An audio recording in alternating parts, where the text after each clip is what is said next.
Hello, this is Lisa LeRose here on Connect to Love on PRNFM, and I am so honored and thrilled to be joined not only by Michael J. Russ, but also today by a special guest, Carol Collins, who is a trans channel.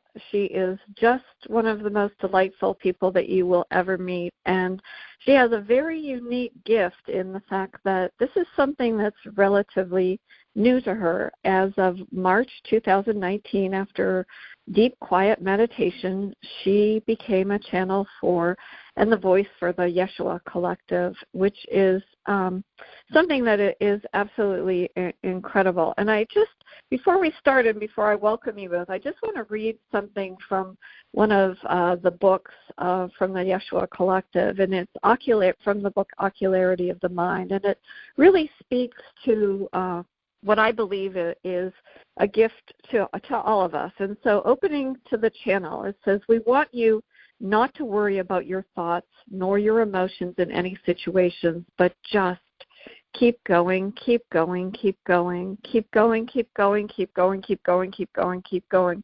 Because when you do, you will eventually come upon one idea or a choice that feels good, and then just stay there." And those words just fill my heart. So without further ado, I'd like to welcome you, Michael J. Russ, and also Carol Collins. Thank you. Hi. Yeah, thank you for having me. I love that quote. I love that quote, by the way, and it's a funny story because that's one of the quotes where I asked them in the proofreading of the book before I sent it to the publisher. I asked them. I said, "Do you want me to keep so many keep goings?" And they said, "If you would, please." It is what we said in the video. So just a quick note, the way the books are written is I sit in front of a video camera. They say, "Carol, we'd like to do some book writing today." So I sit in front of a video camera, and I turn it on, and then they say the title of the book and the chapter, and they recite the entire chapter, and then they end it with "that is all" or "chapter complete." Usually it's "chapter complete." And then I go back through. I use an auto transcription service, and then I just clean up the formatting and the punctuation. So that quote is a funny one to me because I have very vivid recollection of, "Do you want me to keep all of those?" And I said, "If you would, please." But the thing is, they explained it to me after. They said, "Keep going" is either going forward or going backward. You can keep going, keep going, keep going, and with more thoughts. You know, if you get a thought that just it doesn't quite feel good or it's way off track, then don't sit there in it. Don't let it consume you. Just, push forward. What else can you think about? Can you dive into it? Can I explain it? Pick a word and start describing the definition of the word. Do anything you can to shift your mind into a position to have an intuitive thought come in that'll get you off and running. And sometimes it's going backwards. This moment doesn't feel too good to me. When was the last moment that I did feel good? And it might be last week. And if a thought comes to mind, well, I felt good petting my cat yesterday. Then dive into, well, petting cats do feel good. They're very soft. And sometimes when you're in a mindset of something doesn't feel right, well, you could go into a thought that feels good, like, well, petting my cat is so nice, except for when he bites me, because the mind will not want to release the current emotion until you stick with a more positive emotion for long enough.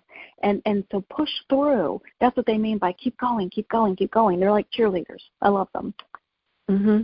It's so beautiful because the last show that we did was all about letting go. We've been exploring this year the importance of self-love, self-worth, kindness to oneself as well as to others, and how important that is. And on last week's show, that's what we focused on, was the ability to let go so that you can allow for space for things to move forward. And I think that your story, if you would just share a little bit about it before the Jeshua Collective comes through, because in order for you to do what you're doing, you really had to let go of what your belief systems were. This was something that wasn't you had done your whole life, and I think that that's really just such a wonderful model for any of our listeners that may be embarking on something that seems a little bit scary or uncertain? Well, sometimes life backfires on you. You go forward in life and you think you're on a path that feels good, and you think that you're doing the right thing, and then, the bottom falls out and you find out that you're not moving forward. And that's kind of what happened to me. It was a relationship thing that just took me by surprise and had a very tumultuous end to it. And I did what some people do. I fell apart. And I fell into depression and isolation. But I also, in that time frame, I found Abraham, Esther Hicks and Abraham. I had never heard of channeling before. I had never looked into mediumship, or I didn't know the difference between psychic and medium, and I had never heard of what a channeled person was. And, I was a regular person. I was an IT program manager for a big company, and I'm just filled with network engineering and software engineering and things like that is what consumed my day. And then and then this change of life and trying to find some firm footing became my new focus. And I joined a group on Facebook that was all about healing the mind through manifesting positive emotions. And I was more of a voyeur. I would go through and read what people were saying as a way of cleansing my emotions, and never really posted very much. I just wanted to hear and just be engaged with something that felt healthy. And one day, someone posted a video, and before I knew it, I had this impulse to reach out and click the button. And when I did, that was the first time that I heard Abraham. And I did have an awakening in that moment. I felt, the center of my chest, which I now know is the heart chakra where it meets the solar plexus, just became very warm. And I became very emotional in that moment. And there was almost like something clicked. And I started listening, searching. And if anybody doesn't know, you can search Abraham Hicks plus a subject. And you can find a wealth of information. But there's also a frequency of non-physical beings, which is healing in itself, that comes through a channeled person. So I started listening and listening and listening. And Abraham eventually introduced me to meditation. And that's how I found meditation. And Abraham said one thing: you don't have time to not do it. And those words rang more true to me than anything I think I've ever heard. I was 48 at the time. And I just became consumed with doing one round of 10-minute meditation every single day. And 4 months into it, my face began to move. And a few months later, it began to move consistently in these swirling patterns. And it was this beautiful thought that kept re-entering my mind. Is this the way my body receives energy, or is it communication I'm not yet translating? And that thought came to me every single day when I thought about this face movement. 9 months into it, that was March 20th, 2019, my face stopped just as my meditation alarm was going off, and then it immediately moved to the left, and I began having a different kind of face movement. And there was cursive writing in the air using my face, and it was spelling words. They introduced themselves. They identified themselves as my team of guides, and they began to just write in the air. In very intelligent conversation came through one way that I was receiving. They were writing. It turned out to be a chapter of a book. And then they gave me all kinds of information about pre-birth intentions for me, and to be a channeled person, and to be highlighted as someone that brings forth not just messages from beyond, but teaching from those beings that are of the higher levels of consciousness. And then they gave me all kinds of personal material to help me through what I was dealing with. So that face spelling method lasted for about 2 months. And then one day they just said, Carol, can we speak out loud? And I was having ocular experiences too, conversation in the mind's eye by then. And I went to say yes, and then they just started pouring out, and all kinds of conversations started happening that I had no awareness of prehand. And I heard it as it was being spoken out loud, and I was overjoyed. And I've been doing that ever since. So it's 4 years, upcoming another week, another 5 days. It'll be 4 years on the day. Awesome. It's fun. It's an anniversary that I love. It's amazing. Well, we will celebrate with you. So exciting. Absolutely. I think it's just, go ahead, Michael. Go ahead. No, just like I'm kind of blown away. That the question that comes to my mind is maybe you could, because you're going to get into these pillars and perhaps bring Jeshua through the collective through. Can you help our audience kind of get a sense of why it's important for them to know about these pillars and then begin to apply them to themselves in their life? Cool. Me personally, I say the pillars are something that I hope everybody gradually finds interesting. But along the way, one of them might feel interesting. And for some, it could be, I really want to talk to my parents. I really want to talk to my grandparents. I really want to talk to my child who's moved into this non-physical place that we all go to.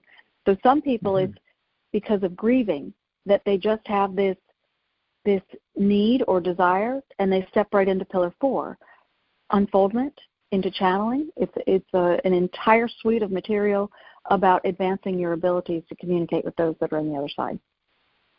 And other people are just really drawn to energy work and the idea of using hand positions. Some cultures call it mudras. Jeshua does not use that word mudra, but they go into all kinds of I guess medical mediumship would be one of the ways to describe it, but they do root cause analysis on behavioral analysis and physical analysis and where the emotional trauma resides in the energy body and how it's manifesting as thoughts, as behaviors, and then as a physical problem. And then they give all kinds of tips and techniques of how to get rid of it, to heal yourself. That's the whole art of self-healing. Law of attraction is anybody that's trying to learn how to manifest things or just has the need and desire to be a nicer person and have humanity and being more of a, I guess, humanitizing the world or just being a good human. And that's all how to be nice and why to be nice. But that lends to self-healing because when you are a positive thinker and a nice person, then it heals you and it heals other people at the same time. The first pillar I just find fascinating because it's everything about conscious beings. And that's everybody that's in this non-physical dimension, or some people call it the spirit world. I don't use those kind of spiritual terms, but that's the place that we all go eventually. Why are we having a physical life? And what are all the capabilities of the subconscious mind? What can we do, and what did we come into this life to do? Pre-birth intention. And they talk about all of that, and they go into dreams and the physicality and what it contains, and why we have emotions and how to handle them, and where healing occurs in the dream states and the levels of dream states, and what our minds sometimes do. There is no time-space reality, but there is a time essence, is how they describe it. I'm sitting here in my sitting room, and this piece of land that my house and the sitting room is on has been here forever. So the human mind, the subconscious part, can dive into yesterday, or it can dive into 50 years ago. What was here 50 years ago? Well, it was a farm where I am. But before that, it could have been a town. So the subconscious mind has a way of being able to travel when you're awake, and they call that astral traveling. And it also has the ability to travel when you're asleep, and they call that causal plane traveling. And they go into those kind of things when people ask about it, and I personally find that information fascinating. And it lends to where are you at any point in time, and what is your passion? The purpose of life is be here and do what you can to get your pre-birth intentions done. And maybe you get them all done, maybe you get some done, maybe you get none done. But if you're a happy person along the way, then you will have lived life fully, and you will have added to the world, and you would have added happiness and joy and smile faces all over the world, and your thoughts remain. And so I guess the idea here is thoughts create your life. And when you think with intention and you think, how am I doing this? That's why I go back to the quote that you said, Lisa, keep going, keep going, keep going, is find a happy thought somewhere in this memory bank that you have, going backwards or going forwards. There is a happy thought. Find it and then amplify it, because happiness is what we're all wanting to manifest, but happiness is also something that other people can tap into using the power of the mind. So the 4 pillars are a way of life, and it's a way of teaching people how to live life on purpose and with intention. And when you blend them all together, they all add to the other, I guess is the best way I can describe it.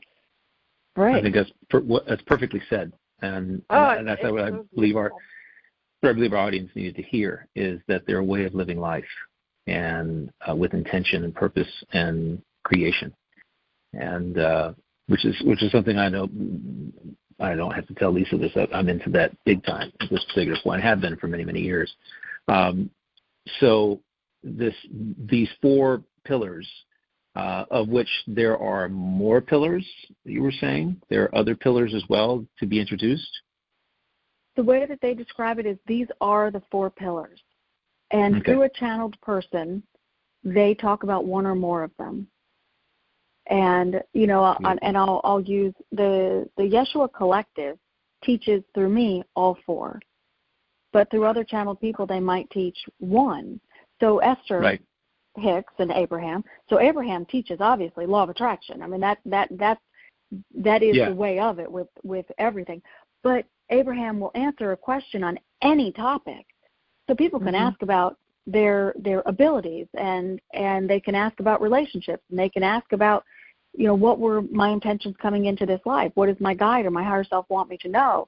How do I use the power of positivity to self-heal? So Abraham covers the gamut, but always in the thread of law of attraction.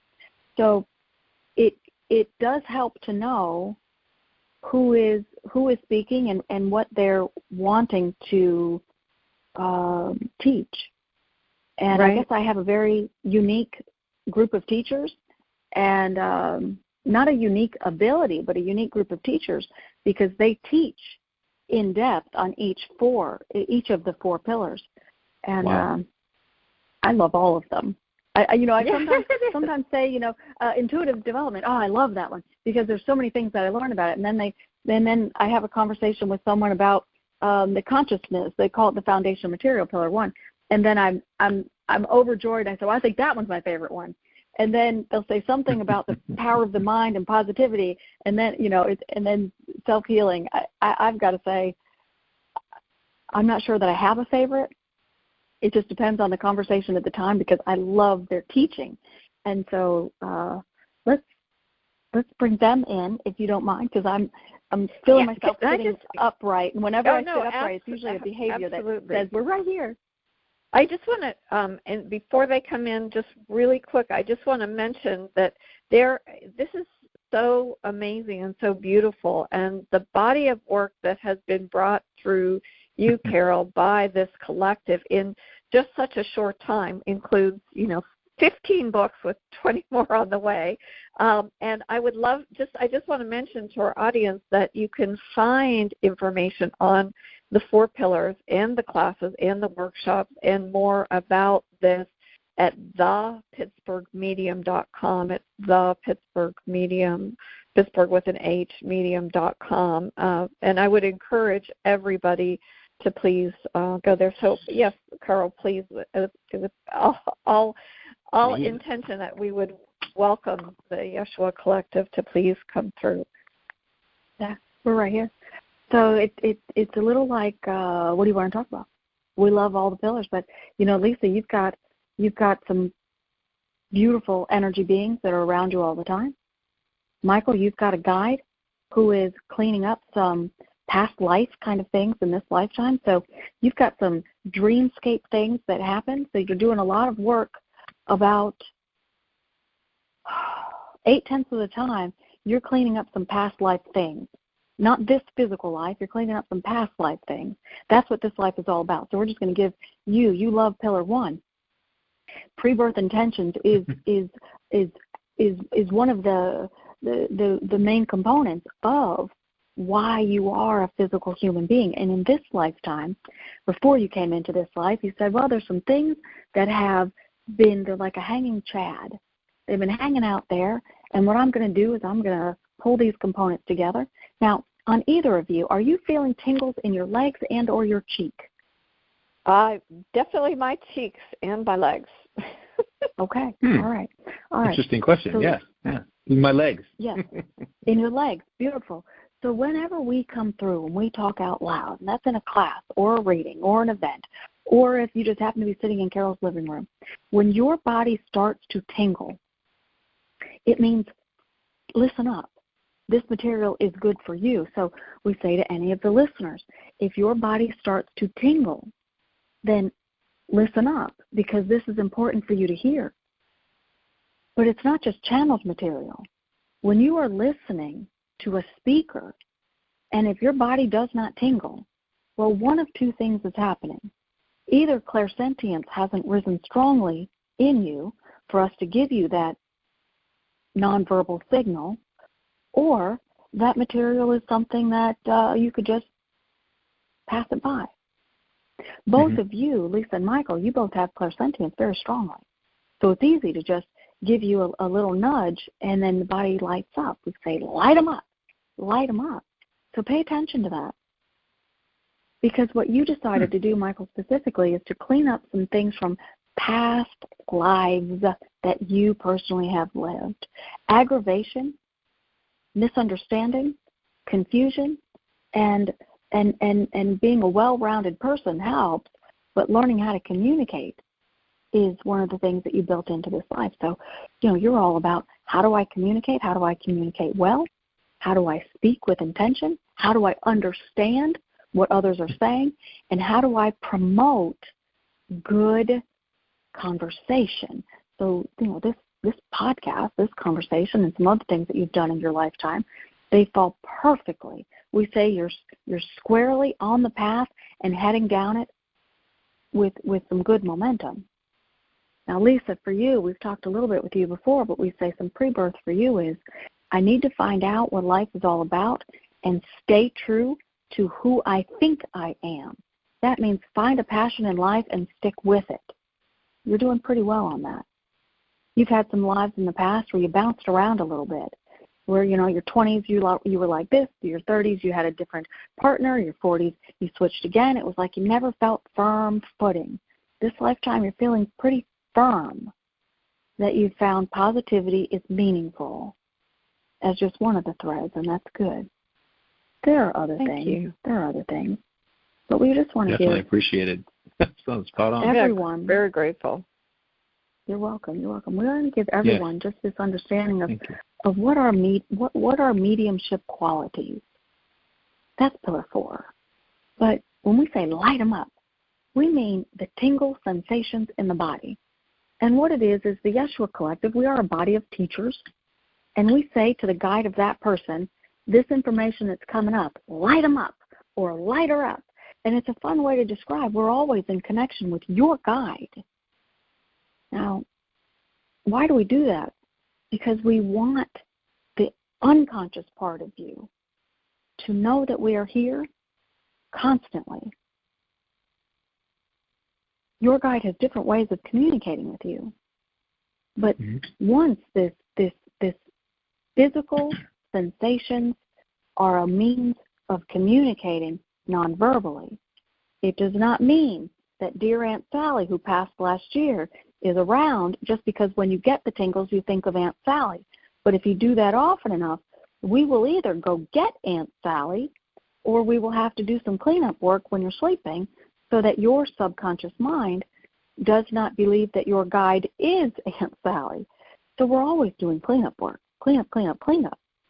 So what do you want to talk about? We've got the pillars there, and we can bounce around between them, or we can dive into one or two.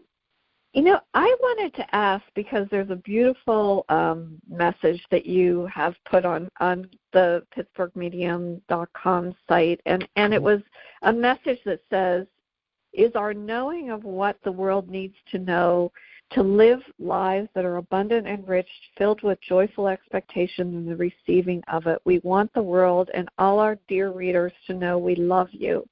We love the world. We are real. We are love.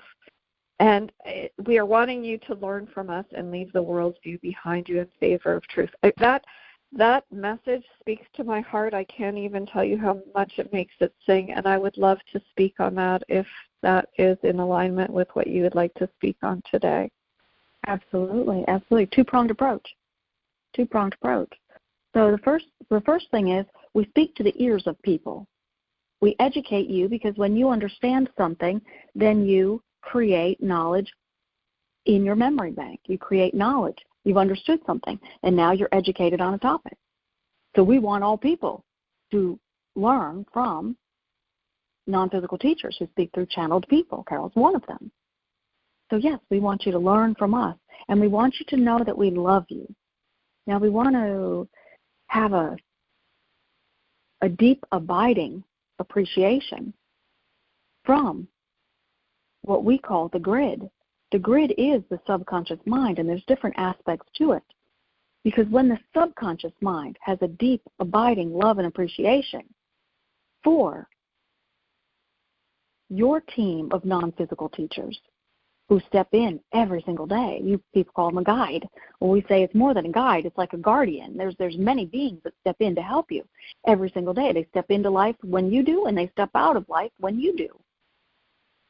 And when the subconscious mind, aspects 1, 2, and 3, those are the three that we refer to all the time, the grid structure that contains all of your memories is the grid. And the grid also has abilities. We want the grid, the abilities within the grid.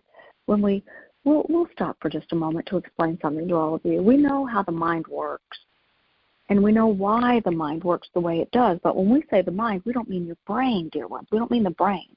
We mean the mind of your energy field.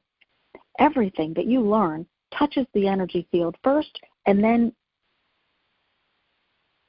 there's a processing method. And that processing method goes from the energy body into the physical body and enters the organ of the brain, and then you think you know something. But memories are contained in the energy field of you. The energy field itself contains two major parts, two major systems. The grid system, which holds memory in place, and the Socratic system, which is the communicator between the non-physical you and the physical you. Now, the non-physical you is not that part in the non-physical place. The non-physical you is the energy field that is surrounding your physical body. It's like you walk around in a bubble, and that bubble is your energy field. So you've got the grid system and the Socratic system contained in your energy field. Those three things, energy field plus grid system plus Socratic system, equal your non-physical component of this physical life. Physical body meets your non-physical body. They integrate, and then here you are as a human being. When a person learns those things, then we are congratulating the guide for getting through to the person that these things are important. Now, power positivity and being non-physical teachers, it's what we do. But we are love. When a person finishes their physical lifetime and they step into this non-physical place, they are what we call purified of all dense emotions. All dense emotions are purified off of that being. They're left with all memories, but no negative emotion. That means there's no negative intent. There's no negativity. There's no doubt. There's no superstition. There's no fear. There's no guilt. There's no worry. Does sound play a part in that? Do sounds play a part? Yes, in that cleansing process. Absolutely. Absolutely. There's a tonal system of healing, and there's a tonal system of communicating. We speak in tones, and tones can vibrate in a way that it cleans and heals the emotions that a human being is feeling. And then we speak in tones that can communicate intelligence, and then we convey information. Absolutely. After a person completes their physical life, we use the same tonal system to purify their grid in what we call the transition. When their grid, this non-physical component, the grid, chakra system, and the energy field, it is what transverses between the non-physical place and the physical place. It is what goes back and forth. If you want to call that your soul, we say that's an apt word for it. We would say correct. The soul is not who you are. It is what you use to contain physical life experience, and then you bring it on home, and then you dissect it. Now, Michael, for you, you've dissected about 4 different lifetimes to identify what things you wanted to do in this lifetime.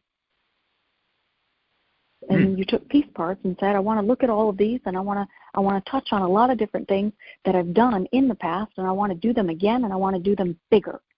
I want to be a better communicator mostly. And you're well on your way to satisfying that pre-birth intention. Thank you. I always felt beautiful. That was. Yeah, my mother says I could talk the bark off a tree, but Well, and pre-birth intentions always show up in childhood. They always show up, and sometimes there's cold water poured on them by parents and teachers and siblings, and then you become an altered soul. An altered soul is somebody that changes their personality by way of influence, and then there's the unaltered soul, and that's the one that stays true to who you thought you wanted to be and who you meant to be. Now, there's two-pronged approach with wanting you to love us and wanting you to know that we're real. Well, when we write those words or say those words, we are talking to you in the ears of you, but we're also talking to the soul of you. The unconscious part of you is the energy grid, and it is your unconscious or subconscious mind. So we're saying, yes, we love you both, and we want you to know that we love teaching, and we would like you to love who we are and what we say, because when you like the material that we present, then you become healthier, mind, body, and spirit. But we're also talking to the grid, and we're asking these interior aspects to pay attention, not so much to the world around you, but pay attention to that cord of communication, and on the other end of that cord of communication is this guide team that we call a guardian. And they are the ones that can help you think a better thought, but they're also the ones that can get you on the right path or back on the right path. Love, the conduit of continuity of life. It is, we speak to the heart of you, and we speak to the mind of you at the same time.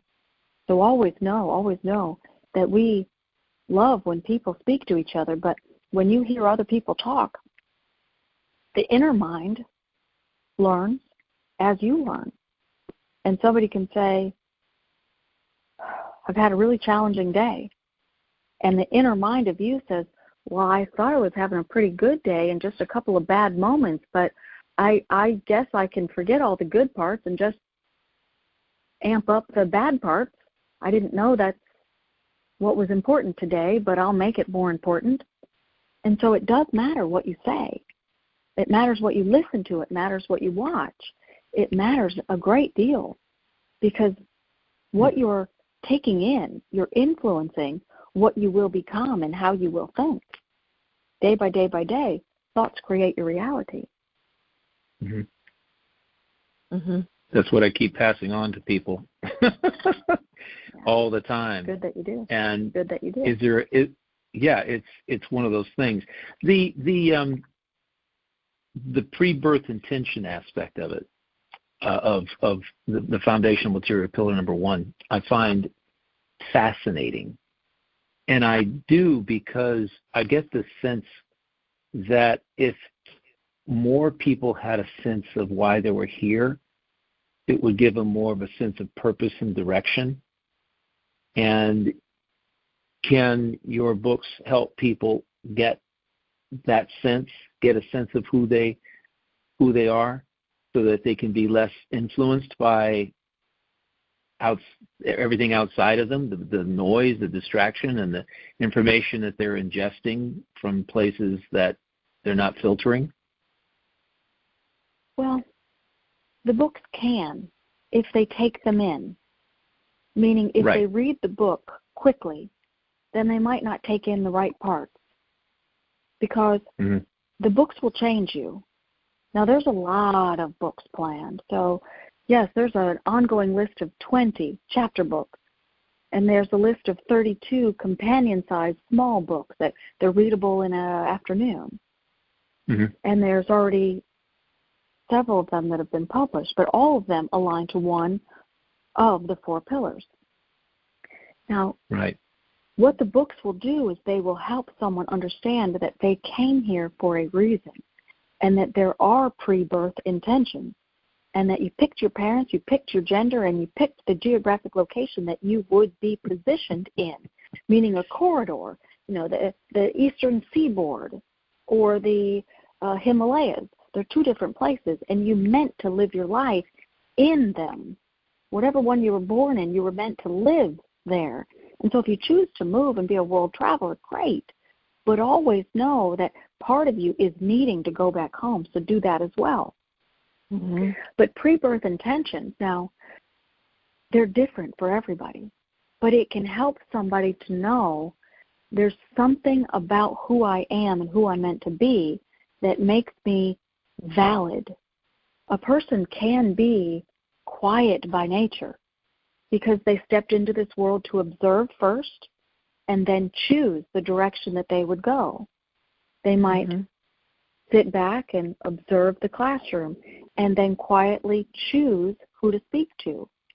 Now, that child might get teased or made fun of because they don't raise their hand often enough. They might get marked down in their grades for not being active enough in class. So pre-birth intentions can validate someone, and we like people to know what their intentions were. But the way people categorize groups of people, girls are this, boys are this, students must be this, the classroom is a terrible way to lose your identity. Yeah, well, I said that. Because it's very grouping. It's very grouping. Very and socializing. Can lose. It is indeed. But it's also anti-identityism. Right. A child that is meant to be a leader, a strong-willed person who would take charge and be a leader of people and leave a mark, well, that child might start off as a bully, might start off with not harassing tendencies, but talkative and want to have the last word, needs to be heard, and might seem like someone that is attention deficit, or someone that is needy in the attention department. And that child is wanting attention, needing attention, has to have the last word, drones on and on when they give an answer, and might become someone that the teacher does not call on. And that child might get frustrated on the inside because they feel this drive to take charge. Now, they're taking charge prematurely because in 4th grade you're not meant to be the sole component of the classroom. But pre-birth intentions always show up. But, we'd like to get parents and administrators of school systems and of PTAs and teacher by teacher, so that they understand that children need to learn as a group. It's efficiency. But they step into the classroom as individuals, and they step out of the classroom less and less individualized and more socialized. Looking at a child and understanding that it's a person who stepped into the world on purpose and with purpose. And not all children step in for the same reason. Not all people do. But they often get categorized as too loud, too noisy, too talkative, or too shy, or too smart, or too dumb, and then they move on, and then their peers are no longer their peers, and then they subjugate, and they subterfuge, and they sabotage, and then you become somebody that doesn't know who you meant to be in this lifetime. We want more people to stay true to who they wanted to be. Yeah, right? But how can you become good little citizens in society otherwise?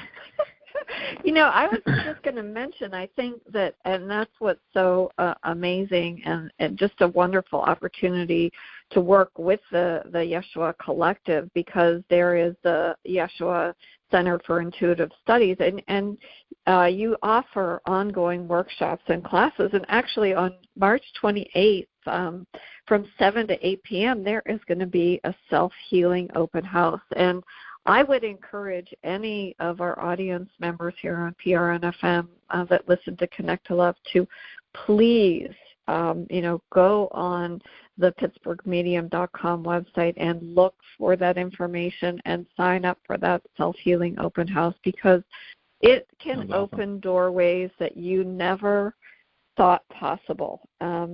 Just the instructions, the guidance, the validation of your purpose, what it is that you have gotten disconnected from exactly that, from perhaps it was in school or a teacher or another student that maybe caused you to question your self-worth or that you are loved. And I wanted just to mention that again is on March 28th from 7 to 8 p.m. Eastern Standard Time, and you can find out about it on the PittsburghMedium.com. And I just and go ahead, Michael, because I just wanted to mention that real quick, because I think it's so important.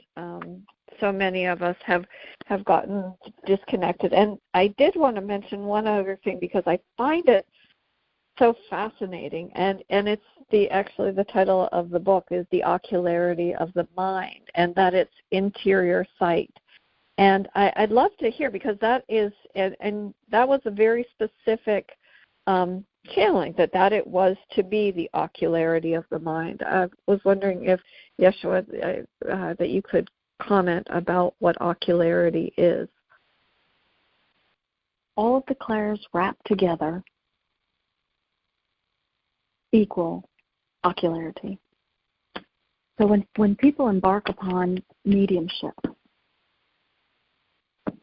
their mind has to be trained. So when we talk about the subconscious mind, this grid structure, there's 3 components to it. Aspect 1, 2, and 3. Aspect 1 is the data collector of life. Looks out in the world, forward and backward, and collects information. Everything you see, everything you watch, everything you hear, everything you taste, everything you smell, everything you touch is data. And Aspect 1 takes it all in. Aspect 1 also has the opportunity to collect information from this cord that is tethered to the non-physical dimension. We like when the aspects have an opportunity to be trained, and that happens in silent meditation. There's many forms of meditation, and they all heal the emotions. They create emotional balance, and that's always good. Silent methods of meditation create an opportunity for those 3 aspects of your subconscious mind to communicate in unison, but also to favor this cord between the dimensions. There's healing and there's conversation that's coming through that cord. Aspect 3 is the producer of life experience.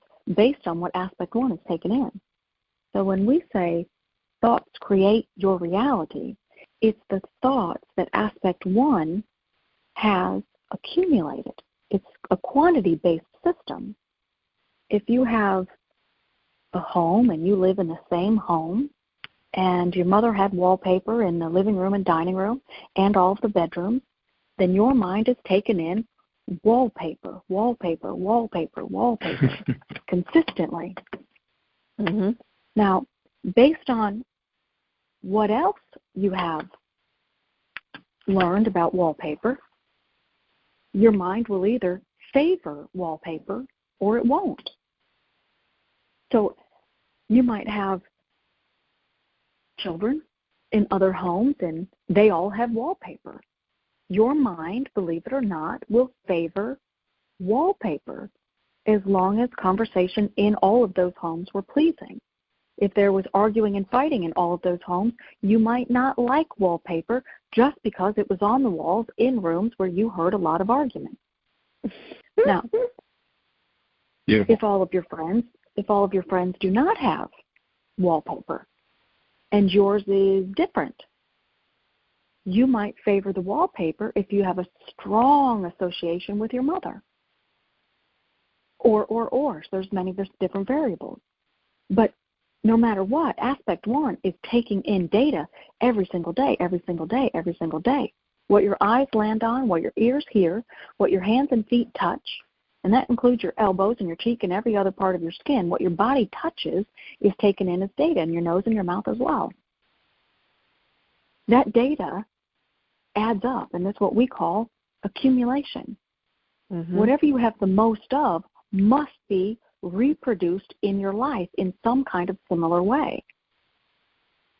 So you grow up and you have your own home, and you either want to wallpaper or you despise it.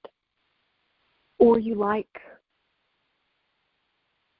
television shows that have wallpaper in the background. Or maybe you like lines because a lot of wallpaper has stripes and flowers in between, but it's patterns. You might just become somebody who enjoys patterns, and you have rows and rows of things that are patterned. You like your books all neatly piled instead of in disarray. Believe it or not, that can come from having striped and patterned wallpaper because your eyes see pattern, pattern, pattern, pattern. You might become very logical. So the way aspect 3 produces or reproduces your life experience, it's not by accident and it's not by chance, but it's also not identical. So you might favor wallpaper and you might favor not as a one-to-one match of I like it not on the subject of wallpaper. But you might see patterns, row upon row of things. So look about your bookshelves, look about your cabinets. Are you scattered or are you not? We can identify for you. So don't go diving and try to analyze yourself to too far of a degree where you create frustration. But we can do that for you, and it's just a fun thing. It's just a fun thing to do. But everything that aspect 1 takes in must reproduce itself in your life experience in some kind of similar way based on all of the accumulation. So it's many to 1. Now, you've got an aspect 2, and that aspect 2 is dormant your whole life. It's like a treasure chest or a present on the inside that's unopened. That treasure chest is the translator for your high-level guide.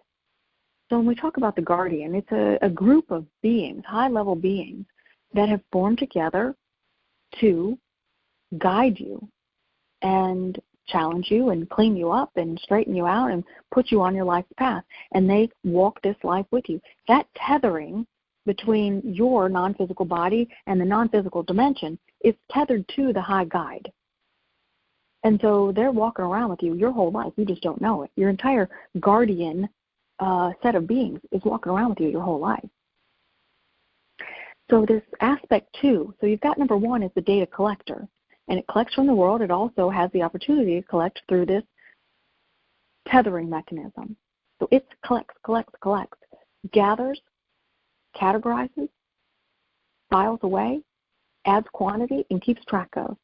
Aspect 3 produces life experience to you based on what number 1 has accumulated.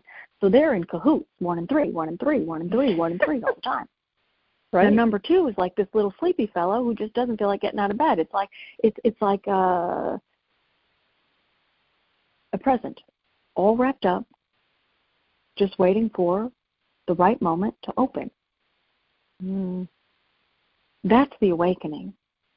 When aspect 2 opens, then people start having intuitive synchronicities. They start looking into metaphysical things. Now they can look into metaphysical bad things, and they can look into metaphysical good things.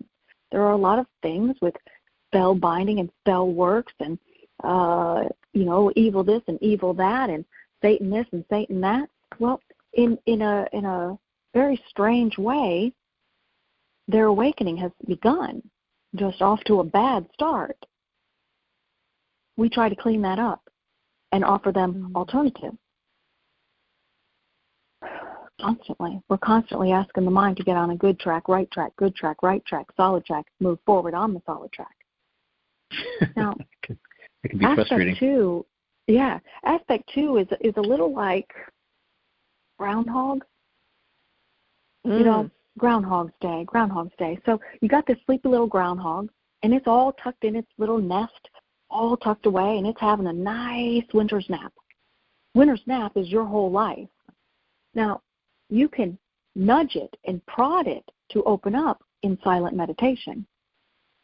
And it will, and it'll poke its nose out, and then you start having some ocular sensations, physical sensations, or maybe every once in a while you hear a voice that you know is not yours. Sometimes people see things in the room, and they know, they try to blink it away, and it's still there. That is interior mind's eye sight showing up immaturely. It's supposed to be produced in the mind's eye, but sometimes that little groundhog of an aspect 2 just doesn't oops, and it produces it out in the room. It's not supposed to be there. It's supposed to be in the mind's eye, but that's when aspect 2 is still yawning and stretching and saying, I don't really remember where I am, but yeah, I'll produce something. It's out there. Now, that groundhog, it either comes out of the nest and stays topside and then just begins to do what it knows how to do, be a groundhog, or it's a sleepy fellow and it just goes right back into the nest. So sometimes people have a very strong awakening, and that's when that groundhog happily climbs out of the nest and just says, hey, hello, world. I'm glad to meet you. I'm ready to get started. And it knows that it's a groundhog, and it does all the groundhog things perfectly.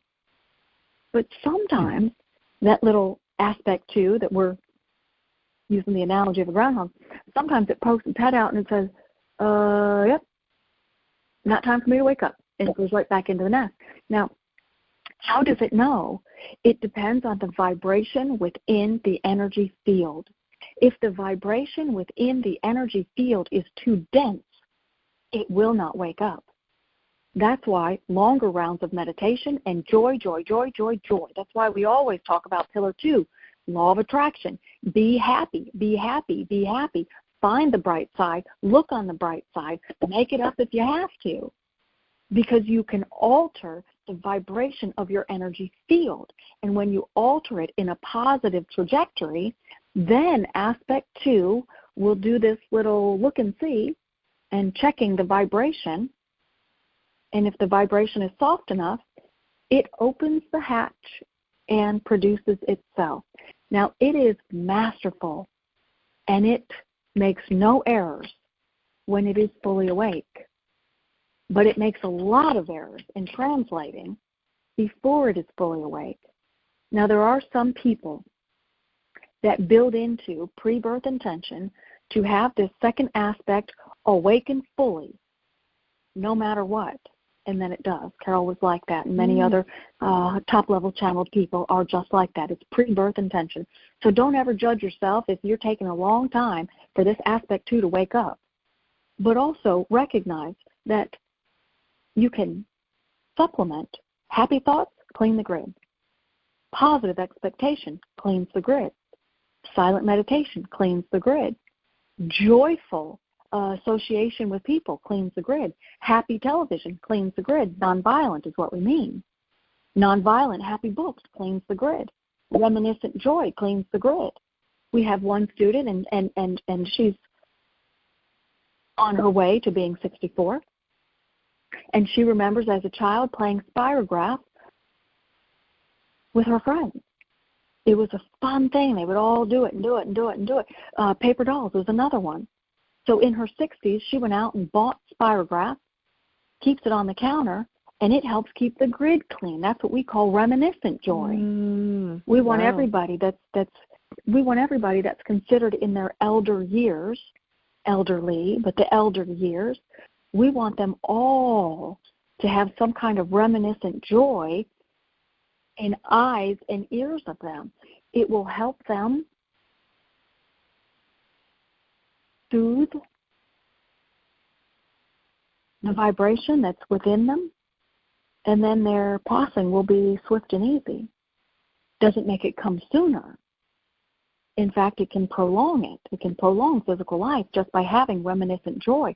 So what was your favorite toy? What was your favorite game? Was it a yo-yo? Was it a skateboard?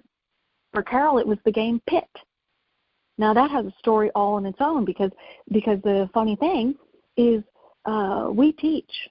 When we teach and we teach and we teach, we teach the depth of Edgar Cayce, and we teach the substance of Jane Roberts in the style of Esther Hicks. And here's how things manifest sometimes because of law of attraction. What aspect 1 takes in, aspect 3 must produce. But sometimes we influence what 1 has. And Pit, the little card game Pit, is one of those things. Now, that card game was designed by none other than Edgar Cayce. Wow. That's an association that we gave Carolyn. So she had this game in mind her entire adulthood. 30 years she had that game on her mind because of the orange bell, the orange bell, the orange bell. And then we brought that idea back to her not that long ago, and she purchased it because we talk about reminiscent joy. And we said, now read the whole box and read the instructions. And finally, all the way on the last page was the inventor, Edgar Cayce. It's amazing.